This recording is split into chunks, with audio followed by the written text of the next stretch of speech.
Good afternoon, everyone, and welcome to today's COVID-19 update. As always, we have Dr. Deena Hinshaw, Chief Medical Officer of Health for Alberta. Dr. Hinshaw. Thank you, Chris, and good afternoon, everyone. Before I start, I would like to provide two updates. First, I would like to provide an update to our outbreak reporting. On Thursday, we advised that due to AHS focusing their resources on investigating high-risk outbreaks, we would need to adjust our public outbreak reporting to just continuing and acute care sites.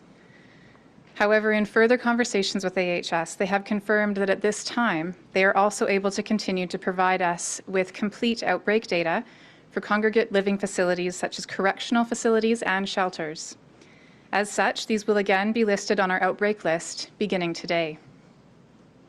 We understand Albertans have become accustomed to having regular access to COVID information, and we appreciate everyone's patience as we make adjustments due to the Omicron situation. It's also important to remember why outbreaks are not being reported in other contexts. First of all, given the very high number of cases in the community and the fact that most cases in fully immunized people are mild and can be managed at home, outbreak activities that were used earlier in the pandemic, such as individual case tracking and contact tracing, are no longer warranted for most workplaces. Outbreak responses by public health are now focused on the highest risk settings, where there are populations at increased risk of severe outcomes, particularly acute care and seniors congregate care facilities.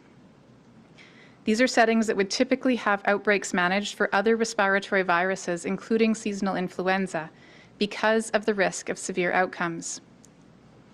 Other workplaces should follow the guidance that is available on BizConnect, as well as general public health recommendations, such as physical distancing and masking, to help prevent spread of COVID-19. As we look at continuing care and the impacts of the Omicron wave, we continue to emphasize the need to protect residents in these settings from multiple health risks, including the direct risk of COVID, the health risks of social isolation and disconnection, and the risks of having insufficient care providers to meet their basic care needs. These risks sometimes compete, and we have no single straightforward path to perfectly meet all these needs simultaneously. We must continue to seek balance. We have communicated details to continuing care operators today on how some of the recent changes to case management relate to residents of different care settings. For example, as was announced on January 3rd, the shortened isolation period for fully immunized cases does not apply to residents of designated supportive living facilities, hospices, or long-term care. These individuals must still isolate for 10 days if they get COVID. This is because people living in these types of facilities are at higher risk of severe illness from COVID-19. We have also recently heard concerns from some of our partners about the timing for rescinding the single-site worker order in continuing care. We are currently working through a process to ensure an orderly return to work at multiple sites for staff and employers by February 16th, 2022.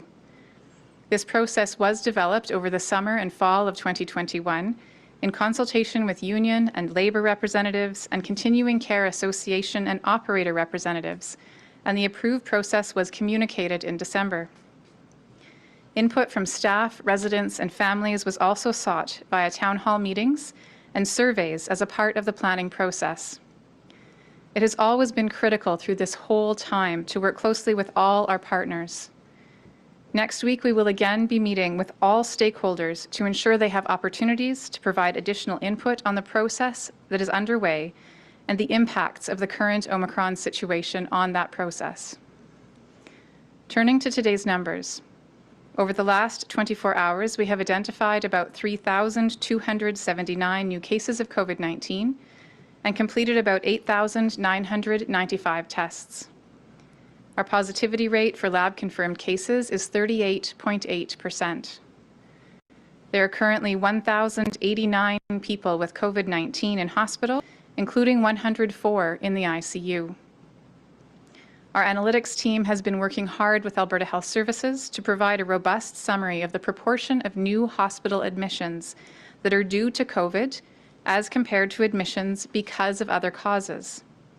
We will provide this information on our website later this week, but for the time being, a summary is being included as a part of my weekday Twitter account updates. Our most recent data from new admissions since late last week indicates that 51% of new admissions to non-ICU spaces are due to COVID infection, and 49% are cases where the infection was not determined to be a cause of admission or where it was not possible to determine. For ICU, the percentage of new admissions due to COVID was 74%, and 26% were incidental infections or unclear. This is a different trend than what we have seen with previous variants, and it is due to the much higher transmissibility of Omicron. We're providing this data to inform planning and in alignment with other provinces' reporting. However, it is important to recognize that any COVID-positive admission has an impact on our acute care capacity. Additional care and isolation protocols need to be implemented for all COVID-positive patients to prevent the risk of transmission to other patients who are at risk for severe outcomes. It's also true that someone may be admitted to hospital for another reason, but a COVID infection can complicate their stay and their clinical outcome. The bottom line is that our acute care system remains under serious pressure, and COVID-19 continues to pose a risk of severe outcomes to many Albertans. Sadly, I must announce that 9 new deaths have been reported to Alberta Health over the last 24 hours. My sympathies go out to the family and friends who have lost someone, no matter the cause. As we continue to see, Omicron is highly transmissible, and the province is seeing a rapidly increasing number of cases. We are beginning to see our hospitalizations follow suit. On Sunday, our hospitalizations surpassed 1,000 total for the first time since October 14th. Even if we take into account the proportion of these that are admissions for other causes with an incidental COVID infection, the overall burden on the system is large and growing. This rise will continue to put pressure on our health system and the healthcare workers who take care of us. This affects all of us. Even if we do not personally become ill with COVID-19, we each continue to have regular non-COVID medical needs, and any one of us could need urgent care when we least expect it. The decisions we make now and the steps we take each day are critical to ensure the healthcare we need is available when we need it and where we need it. While we continue to learn about the Omicron variant, we have long known how to prevent infection and limit spread, and those steps are still relevant today. We know to stay home if we're feeling sick, to physically distance, reduce social contacts, to wear a mask in public, and to follow all public health measures every day. We also know how important it is to get our vaccines, not only first and second doses, but whatever additional doses we're eligible for. For a majority of the province, that would include a third dose, but given that immunocompromised individuals do not develop the same levels of immunity after vaccination, we are moving to make fourth doses available to these people. 3 doses is in fact considered to be a primary vaccine series for someone who is immunocompromised, in terms of comparing the level of protection to an average person without immunocompromising conditions. Given this, providing a 4th dose to these individuals is equivalent to a 3rd dose for others. There are approximately 80,000 immunocompromised Albertans who were eligible to get their 3rd dose in September of 2021. This means that many of them are soon reaching the 5-month mark after that 3rd dose. Both the National Advisory Committee on Immunization and the Alberta Advisory Committee on Immunization have recommended that immunocompromised individuals age 18 and over receive a 4th dose of COVID-19 vaccine. This is why, beginning this Thursday, January 20th, we're opening up booking opportunities for immunocompromised adult Albertans to receive a 4th dose of COVID-19 vaccine at least 5 months after their 3rd. 4th doses will help those who are immunocompromised to have the same level of immunity as those of us who are receiving our 3rd dose and who are not immunocompromised. This will not only help prevent some breakthrough infections that we've been seeing, but also decrease the chance that people with immune-compromising conditions could have severe outcomes from COVID-19. The list of conditions eligible for a 4th dose remain the same as those who are eligible for a third dose due to a clinical diagnosis or treatment in September of 2021. You can visit alberta.ca to review that list. To be clear, fourth doses are only recommended at this time for those who have these specific medical conditions and are immunocompromised. Others who do not have these clinical conditions are not eligible for fourth doses, even if they're nearing 5 months from a third dose they may have received for travel purposes. Individuals with immunocompromising conditions may still have some risk even with this fourth dose. We must continue to work together to ensure those most vulnerable in our communities are protected. The current variant is highly infectious, and some may even be wondering if it's inevitable if they will get it. I would like to remind people of the reason that Omicron appears to be milder, which is largely because of vaccines. Vaccines dramatically reduce the risk of severe outcomes, even as we have seen some waning of protection against infection. Even with vaccines, getting sick with COVID is not a common cold. You cannot predict how far your infection will spread through others through an ongoing chain of transmission or who it will reach. Unfortunately, at some point, it will likely reach someone for whom COVID-19 is not a mild illness. So for those people, I am asking all Albertans to remain vigilant. We are all connected to each other, those we know and those we don't know, and the actions we take every day make a difference. Thank you, and I'm happy to take questions. Thank you, Dr. Hinshaw. We'll now move to the Q&A portion of the update. Operator, can you put through the first caller, please?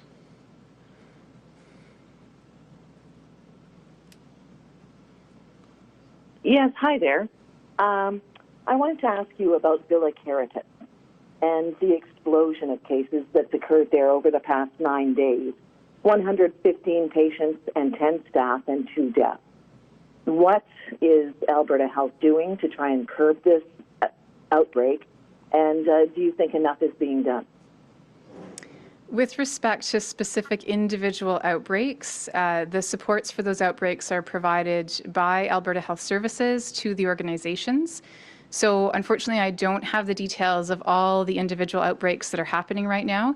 Certainly, we have seen some continuing care outbreaks with larger numbers of cases. To date, we have not seen the same impact of severe outcomes that we've seen in previous waves. However, it is early, and we continue to monitor closely.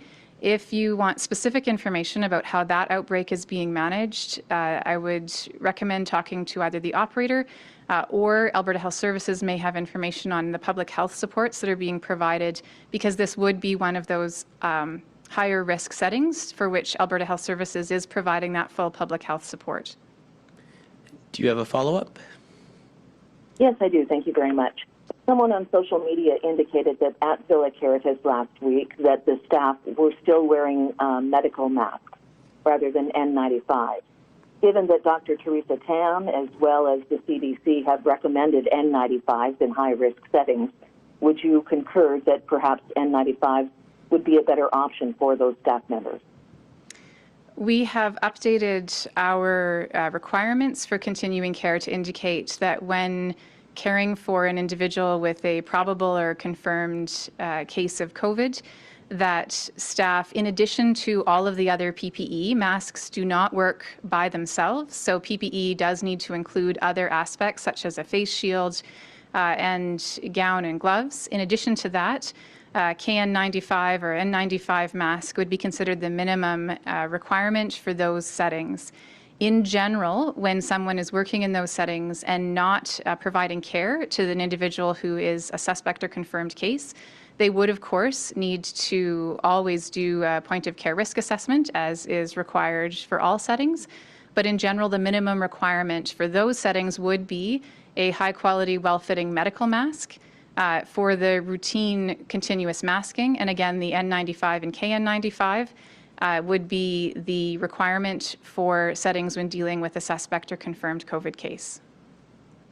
Operator, can you put through the next caller, please? Brianna Carson-Smith, Global. Hi, Dr. Hinshaw. I wanted to ask you about hospitalizations. In Dr. Verneu's op-ed that was posted today, she said that Alberta Health Services is increasing ICU capacity. Can you tell me what that looks like, how many beds, who will staff those beds, and are there plans to ask other provinces or the military for help? I don't have details about Alberta Health Services acute care planning, so it probably would be best to direct those specific questions to Alberta Health Services. It is clear that to date, our Omicron pressures on acute care have been greater in the non-ICU part of acute care rather than ICU. And so, of course, we're working closely with Alberta Health Services in terms of looking to what the possible trajectories might be and supporting them with data. However, again, those details of the specific acute care preparations, AHS would be best positioned to speak to. And ultimately, what all of us can do to minimize that impact on the healthcare system is to do everything we can to prevent transmission in our communities. Brianna, do you have a follow-up? Yeah, we're getting really close to our record high of hospitalization. So how close are we to needing redeployment, mandated overtime, or postponed surgery? Again, I'm sorry, I'm not part of the detailed internal planning that happens within Alberta Health Services on that acute care planning. So those specific questions are probably best to direct to Alberta Health Services. Operator, can you put through the next caller, please? Jason Herring, Post Media. Hi, Dr. Hinshaw. Last week, Dr. Bonnie Henry said BC has likely hit its peak in COVID-19 infections for the Omicron wave, but that hospital admissions are expected to continue to rise in the weeks ahead. Where do you believe Alberta currently is in the trajectory of our Omicron wave? It's difficult to say. We know that other jurisdictions have seen, that have been ahead of us with Omicron, have seen their cases peak around 4 to 5 weeks from the start of the surge. When we look at our wastewater data, there are some locations where we are seeing a bit of a lowering of the wastewater concentration of the virus, but other places where we're still seeing a rise. So one thing to keep in mind is that it will be slightly different in different areas of the province, but certainly it's possible that we could be seeing a plateau or kind of reaching that peak within the next several weeks. It's always true with every wave that hospitalizations continue to rise after the peak of cases, and we have not seen that peak of acute care impact. And again, there's no definitive proof that we are currently at the peak, so we do need to continue to watch. And it's also important to remember that half of the cases that happen in a wave happen on the second side of the peak, which means that everything that we do to minimize transmission, whether it's before the peak or immediately after, still matters. And it matters until that transmission has dropped to very low levels. So our actions are important, again, whether or not we reach the peak in the next week or so. Jason, do you have a follow-up?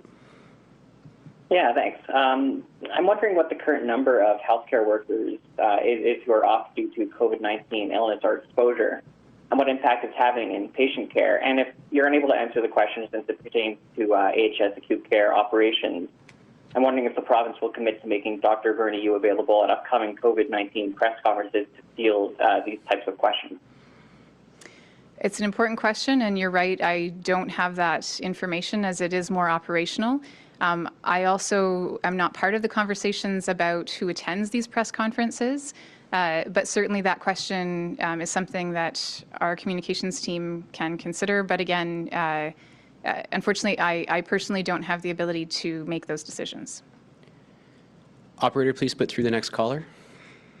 Lauren Pullen, Global Calgary. Hi, Dr. Hinshaw. Just following up on some of these hospitalization-related questions, I do understand that a lot of them are under AHS protocol, but we are at a point right now where the situation is actually less people in hospital, though more in ICU, than when we saw these levers pulled last time of redeployment, of postponing surgeries and procedures.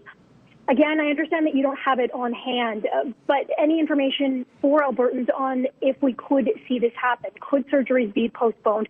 Could procedures be postponed? And how are we going to staff this if we do get to that level?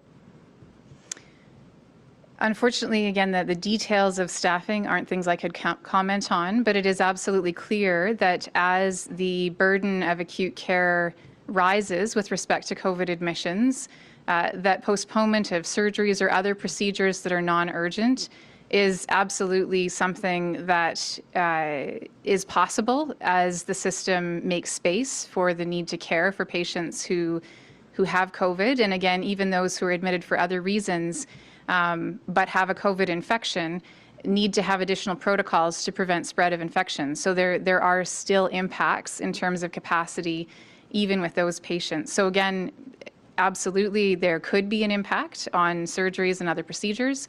The details, unfortunately, would have to be something AHS could comment on.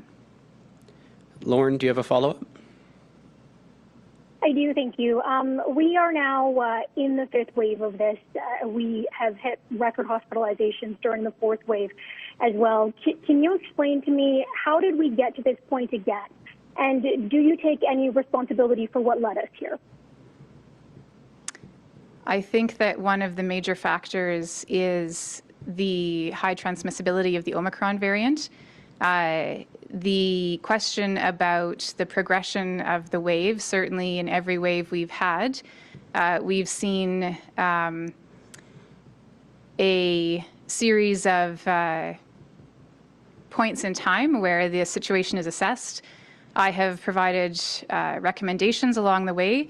And so the decisions about managing cases, managing the wave, I can't speak on behalf of elected officials about decisions. All I can say is that Omicron is more challenging than anything we have dealt with before, that it is more transmissible, it does cause more breakthrough infections, and that the decisions about managing that pressure, again, are not mine to make. Operator, please put through the next caller. Dylan Short, Post Media. Hi, Dr. Hinshaw. Looking at third dose booster numbers, it looks like Alberta is lagging a little behind other major population provinces. We also saw this with first and second dose uptake. I was just wondering, why do you think Albertans may be a little bit slower to get their vaccinations in other parts of the country? It's difficult to speculate. Certainly when polling has been done looking at the intentions of Albertans to get vaccine, there has been sometimes a lower percentage in Alberta than other provinces. What we've seen historically is that although initially there's been a slower uptake, there has been an increase over time. So I would encourage those, Albertans may be wondering if they need a third dose or wondering if Omicron is mild. Is it really important to get that third dose? And I would say to those who are contemplating or wondering, first of all, again, the reason Omicron is mild is because we have high vaccine coverage. And so the fact that someone who gets a breakthrough infection doesn't end up as often needing hospital care is exactly because the vaccines are providing that severe outcome protection. And that third doses not only improve that severe outcome protection, they also help reduce the risk of infection, which means that people who get a third dose are contributing to that protection for their community and minimizing the chance of onward spread. So it does remain very important, and I would encourage Albertans who don't have that protection for themselves and their community to take the first available opportunity to get it.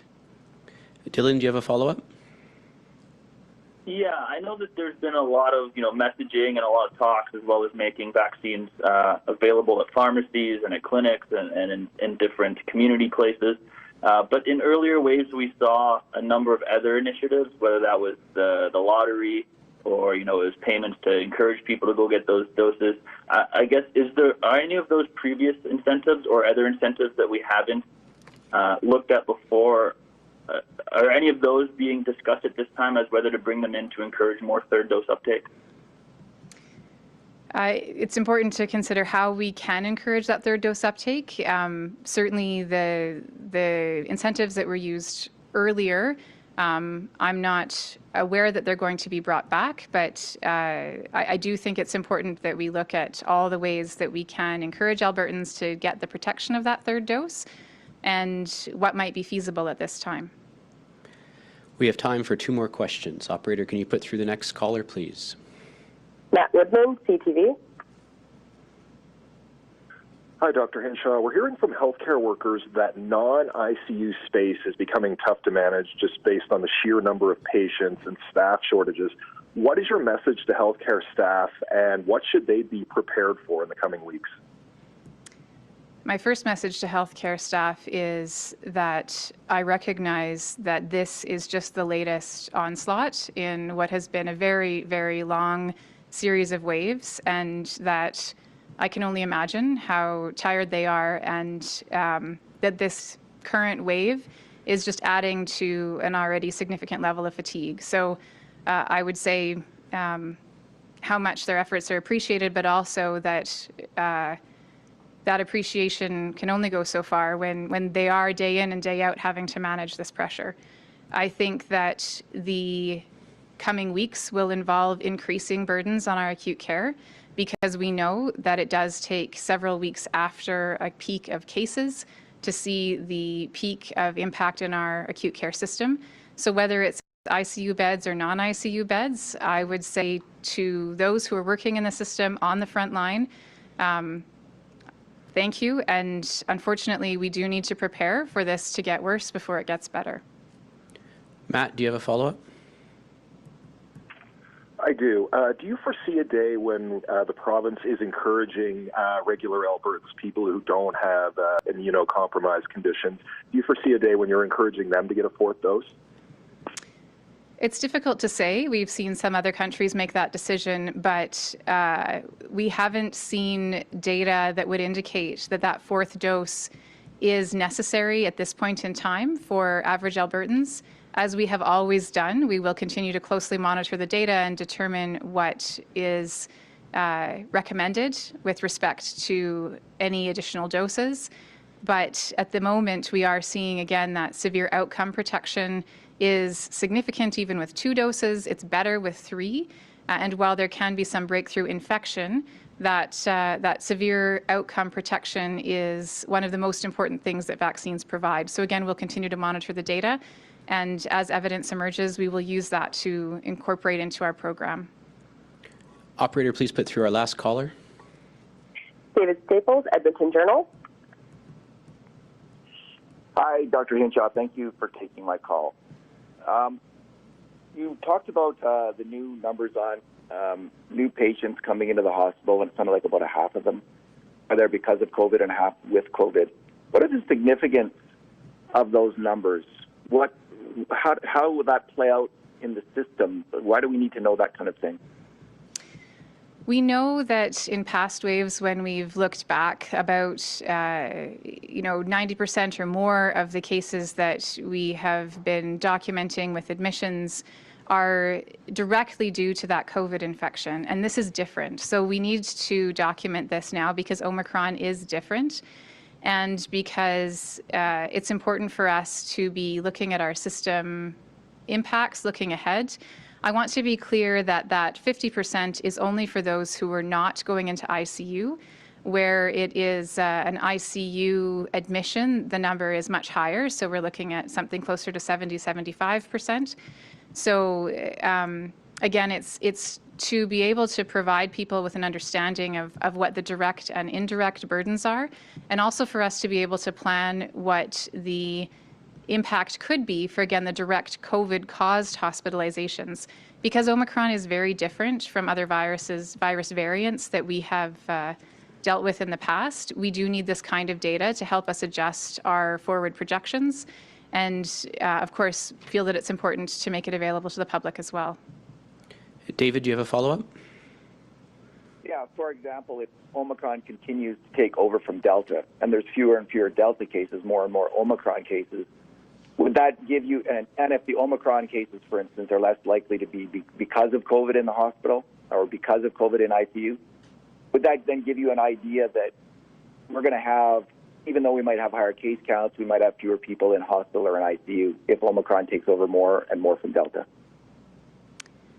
We certainly are seeing Omicron as the vast majority of our cases right now. So looking at greater than 95% of the cases that are screened are Omicron. So right now we are in that situation in terms of Omicron being the majority of the new cases.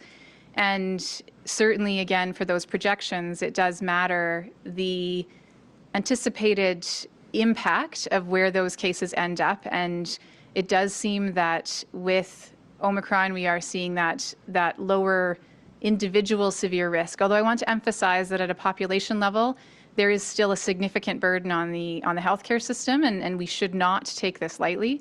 But we do need to understand those specific ratios so that it can help us plan for and prepare for what we think that acute care system impact will be.